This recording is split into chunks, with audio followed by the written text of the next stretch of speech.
Another year in North Cenrtal College sports is in the books, and the Cardinal men's track and field team claims the program's third straight Alcarius Program of the Year award thanks to a fifth-place finish at the Outdoor Championships. We recap their performance and highlight the year in North Cenrtal athletics on this season's final Cardinal Report, starting now.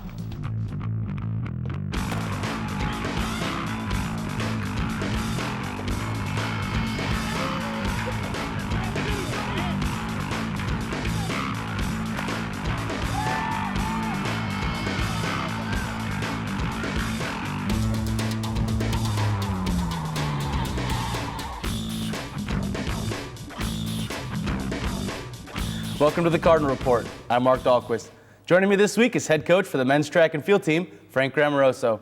Coach, thanks so much for stopping in. Thanks for having me again. So I know the Cardinals were looking to bring home the team title out in California, but still an impressive year and a great fifth-place finish at the meet. Yeah, we were really excited about the numbers that we took to the national meet, but we can only control what our athletes do, and it's in their hands, and you can't control everything else. We always want to be in the top 10, and certainly you'd like to come home with some hardware, and I felt we could be in the top 4 somewhere. After the end of the season there, the last week, looking at how McMurray and La Crosse stacked up, I really deep down knew, boy, it was going to be really tough to go after and catch them, but we were 2.5 points out of a 4th place trophy, and 5th is 5th. And, you know, what do you think the biggest difference was between the indoor championship season and the outdoor season? Do you think that other schools just have more competitors and the competition's just that much greater? Yeah, you know, it's a lot of little things. You know, we had a number of people, you know, another relay team indoors. You don't have the other throwing events, you know, a couple more distance events. So, you know, the depth outdoors with the number of events brings more people into it. You know, maybe some schools don't emphasize indoor track, and we want to do well indoors, and we want to do even better outdoors. But, you know, certainly, you know, losing a Dan Benton in an individual event where he can score 10 points, you know, affects that standing. So, you know, we had a great shot at it indoors and came out ahead, and outdoors is a whole nother sport, we say. Well, the Cardinals may not have taken home the top spot in the team standings, but still had plenty of athletes who excelled on the track and in the field. Let's go to the highlight. Claremont, California, the site for the 2012 NCAA Division III Men's Outdoor Track and Field Championships. Dan Curley qualified for the Cardinals in both the 5,000 and 10,000 meters. Thursday in the 10,000, Curley took to the track seated 10th, but looked strong midway through, staying near the leaders. Tim Nelson of the University of Wisconsin Stout would win in 30 minutes, 16.07 seconds. And Curley wasted no time claiming the Cardinals' first All-America honor at the meet, finishing in 7th with a time of 30 minutes, 56.71 seconds. On the second day of competition, Zach Hirschpink was looking to add to those points in the high jump. After clearing 6 feet 4 3/4 inches, he had no problem with the bar set at 6 feet 1 1/4 inches. Hirschpink would clear 6'8" and didn't have any missed attempts as the bar was raised to 6 feet 9 inches. But a number of athletes ran into trouble at that height, including Hirschpink, but he comes away with a tie for 8th and another All-America honor for the junior. We head to the last running event of the weekend as John Caron gets set to lead off the Cardinals 4x400 relay team. He puts North Cenrtal in front during the opening lap before handing off to teammate Deontay Hackler. Hackler just steps ahead of Augustana as Marlon Hamilton takes the baton for leg number 3.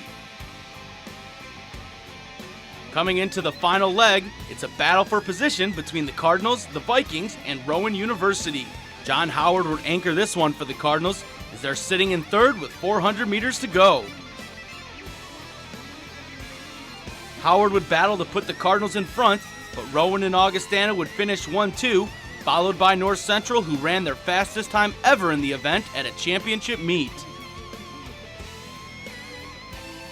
The pole vaulters look to cap off the Cardinals' weekend in style, Josh Winder coming off an indoor championship just months earlier. Winder would take the bronze, clearing 16 feet 6 3/4 inches, adding 6 more points to the Cardinals' team score. The title would come down to Winder's 2 Cardinal teammates, senior John Wood and defending outdoor champion junior Peter Garrity.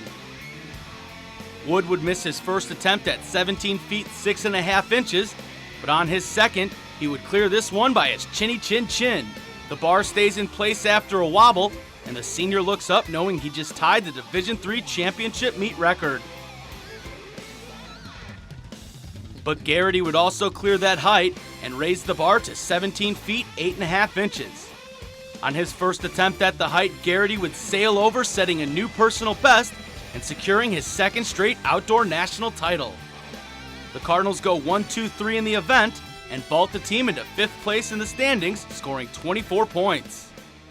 Coach, even though the Cardinals didn't take the top spot, the 5th place finish locks up the Alcarius Program of the Year award, coming back to Naperville. Yeah, that's really exciting to have that award 2 years in a row now, and you know, I know Coach Carius is embarrassed about it, and he likes to say it's North Central, but you know, the trophy's named after him, and you know, looking ahead to the future, we always want to be in that top 10 and have a chance for it. So last year scoring 3 points, we added a few this year, but certainly we stayed ahead of everybody else, and it's a great accomplishment for the total program of cross-country, indoor track, and outdoor track. And it really is about that whole program. I mean, you can't just rely on one team to bring home that award. It really matters fall, winter, and spring for you guys in order to accomplish that. Yes, in all divisions. Division II still does not have a namesake for that trophy, but the John McDonald Division I award, the famous coach from Arkansas, and then of Coach Carius, and then Deb Verkateren from Oshkosh, and Terry Crawford was a Division I women's coach. So, you know, that's in great company, having something named after you like that. And going into the championship meet, you knew a couple of Cardinals were sort of nursing some injuries. How did you approach that as a coach, particularly with Baikaba in the 4x400 meter relay? Well, fortunately, you're allowed to have a relay alternate, although the NCAA doesn't pay for an alternate.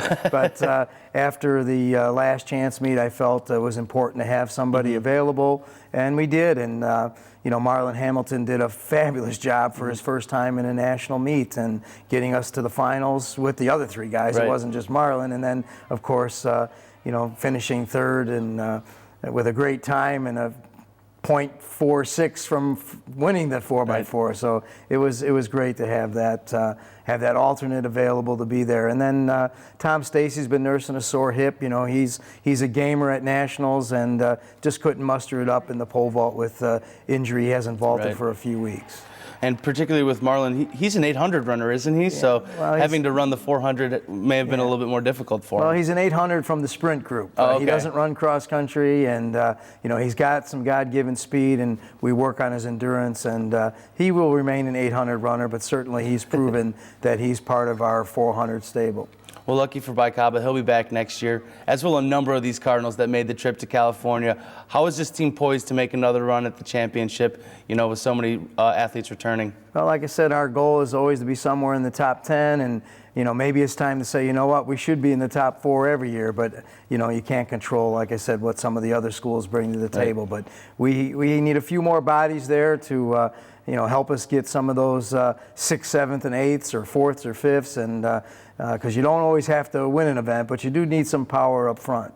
So it's really not just about the people that are on the top of the podium, it's about the other, you know, athletes that are getting those 5th, 6th, 7th place finishes to help those points add up. Yeah, it's every point. I mean, even, you know, Zach Hirspink was tied for 8th with 2 other guys. We got .33. Well, right. We might have been able to get 4th or 3rd or 2nd with a .33. So everybody's a contributor, and we want to, you know, have them believing that they can be up on that podium. And a number of Cardinals that were up on the podium were the pole vaulting crew. Were you guys expecting that type of display of dominance when you guys went into the meet? Yeah, certainly. They've been a dominant force in every championships the last few years, and the only difference was we didn't rack up those points on day one.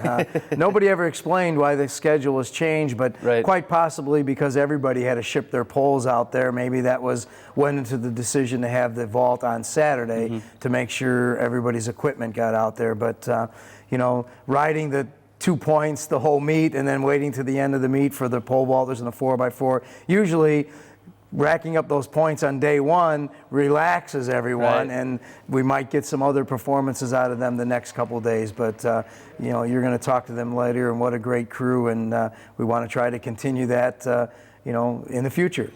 and you mentioned shipping the poles out there. Was it difficult shipping the athletes out there? I mean, normally these are held somewhere locally in the Midwest, but with it being in California, was there a difficulty with the time difference? Yeah, it was a nightmare for me, trying to, we haven't flown in quite a few years. I think the last time was 1989 to Minneapolis.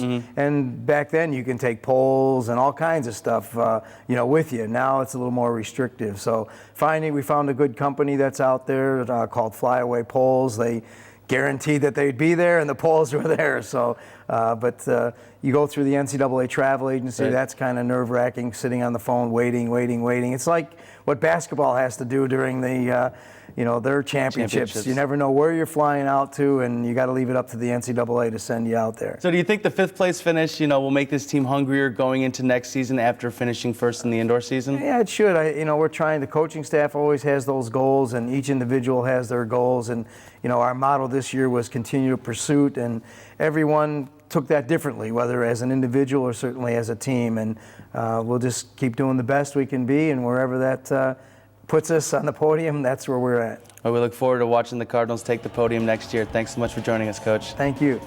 Don't go anywhere, because after the break, we'll sit down with 3 Cardinals who made the trip out west. Keep it right here on the Cardinal Report.